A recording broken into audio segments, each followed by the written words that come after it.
Muli Wanji from BA. This is a Rorschach Malawi update from the 15th of July 2025. A quick summary of what's going down in Malawi.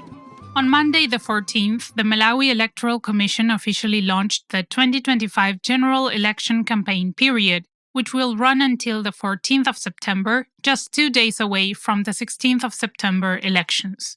Candidates and party representatives are expected to use this period to present their manifestos to the public.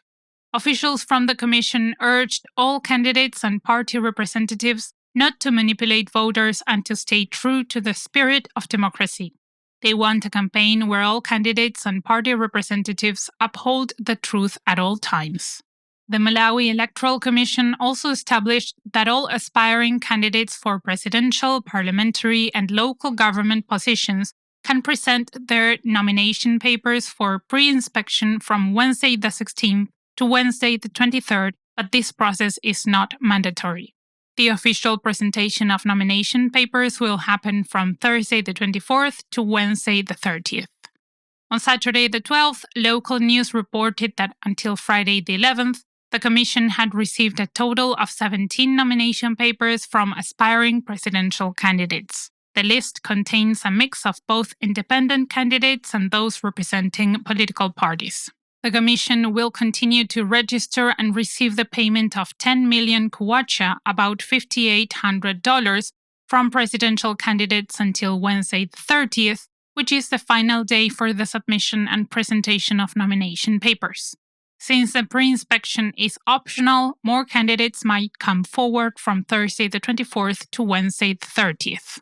As for the voters, the Malawi Electoral Commission revealed that there are a little over 7.2 million people who registered to vote in the general elections.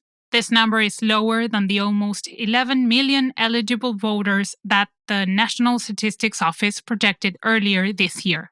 On Tuesday the 14th, Justice Annabel Ntalimanja, the chairperson of the Commission, assured that people who lost or damaged their voter identity cards will still be allowed to vote at the centers where they registered to vote during the registration process using biometric verification data.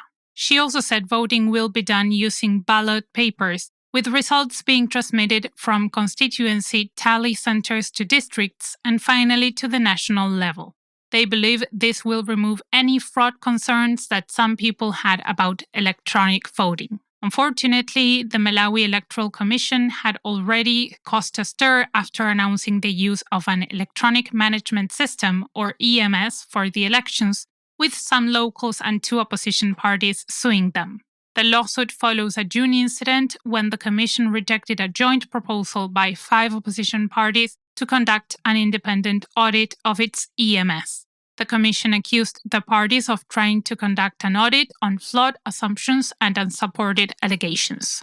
On Monday the 14th, the High Court ruled that the case should undergo judicial review proceedings to determine whether the Democratic Progressive Party and the United Transformation Movement, among others, could conduct an independent audit of the EMS.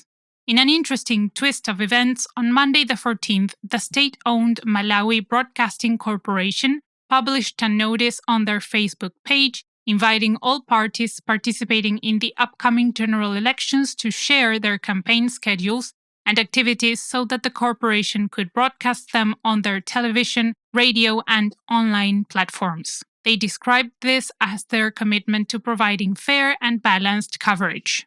However, thousands of people mocked the corporation in the comment section because of their reputation as staunch supporters of the ruling government who tend to shun or badmouth opposing parties.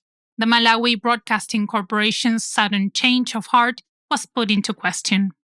In other news, neighboring Tanzania, which is also one of Malawi's biggest trading partners, recently announced its plans to introduce a mandatory and non-refundable travel insurance of $44 that will be paid upon entry. This revelation shocked local cross-border traders and member countries of the Common Market for Eastern and Southern Africa.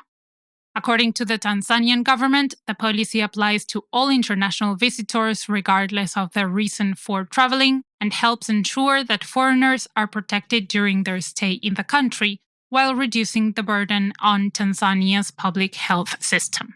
On Thursday the 10th, the Cross-Border Traders Association of Malawi urged the Malawian government to talk to Tanzania as the move could negatively affect local trade.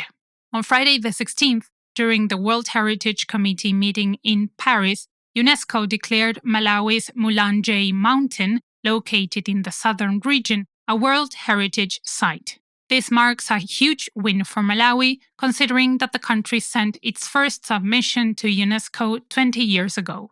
It also acknowledges the exceptional natural value of the mountain and its contribution to global biodiversity. Mulanje Mountain, which has the highest peak in southern Africa, has become the third site in the country to receive a World Heritage Site declaration. The first two were the Lake Malawi National Park in the southern region and the Chongoni Rock Art in the central region.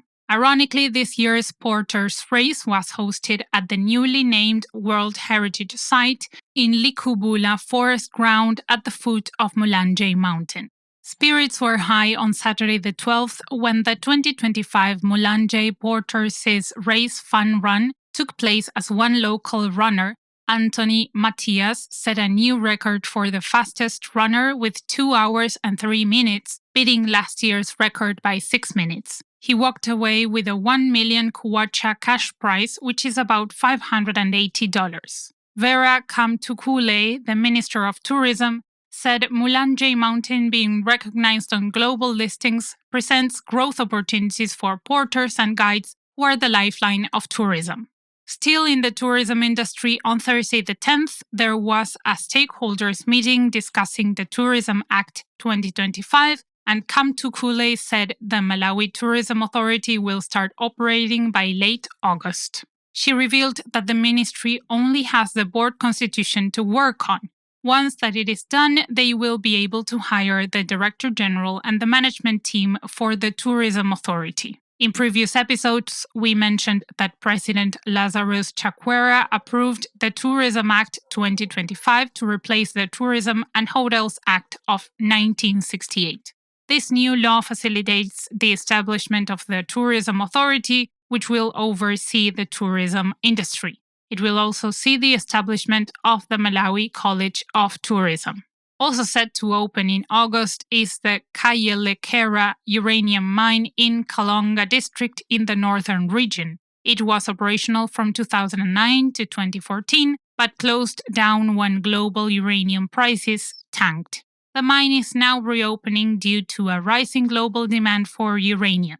On Thursday the 10th, officials from the Ministry of Mining and Lotus Resources Limited, an Australian mining firm that owns the Kayelekera mine, had a high-level meeting where they said they expect to start mining by the end of July or early August. Once operational, Kayelekera is expected to become one of Malawi's largest export revenue sources and create jobs, particularly in the north, which is typically shunned when it comes to national development activities. Did you know that people had to submit their applications for college admissions by hand until now?